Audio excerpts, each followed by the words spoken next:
अमोल राजोळे. आज संगमनेर तालुक्यामध्ये आपण आलेलो आहे. काका नमस्कार. नमस्कार. आपलं नाव सांगा. गणपत दादा गांडोळे. बरं, या टमाट्याच्या प्लॉटला आपली केरन टेक्नॉलॉजी तुम्ही वापरली हो पहिल्यापासून वापरते बरोबर? हो पहिल्यापासून. आज किती दिवसाचा प्लॉट झालाय हा आपला? 30 दिवसाचा.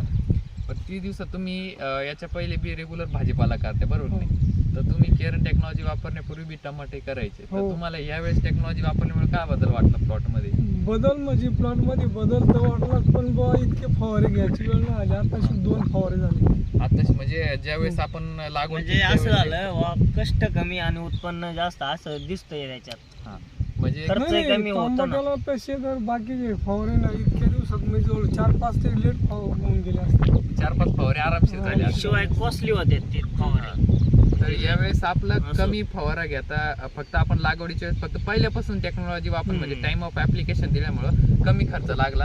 आणि आज 30 दिवसाचा प्लॉट आहे, फुटा वगैरे बघू शकता किती जबरदस्त झालाय. आणि आज बांधणीला प्लॉट आलेला आहे, फुटा वगैरे चांगला झाला. आणि कुठं डम्पिंगचा प्रॉब्लेम तुम्हाला जाणवला नाही? नाही अजून नाही. बरं, बुरशीचा प्रॉब्लेम वगैरे जाणवला नाही. आणि पहिल्यापासून केरन टेक्नॉलॉजीचा वापर केल्यामुळे फुटा वगैरे चांगला तयार झालाय.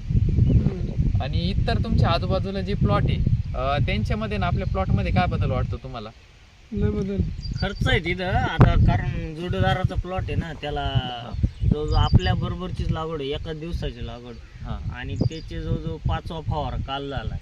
5 फवारा झाला. आणि शिवाय ते फवारे कॉस्टली जातात. आणि तुम्ही आता मगच मला सांगतात त्यांच्या जो कशात तरी व्हायरस आळीचं प्रमाण वाढलं त्यांच्या याच्यावर. म्हणजे ते आळीच कंट्रोल होत नाही. हम्म. आणि आपल्याला आपण अजून म्हणजे शक्यतो आळीचा तो प्रॉब्लेमच नाही आपल्या आलाच नाही डायरेक्ट, कारण की पिकामध्येच रोगप्रतिकार शक्ती चांगली आहे आपल्या असं. पहिल्यापासून.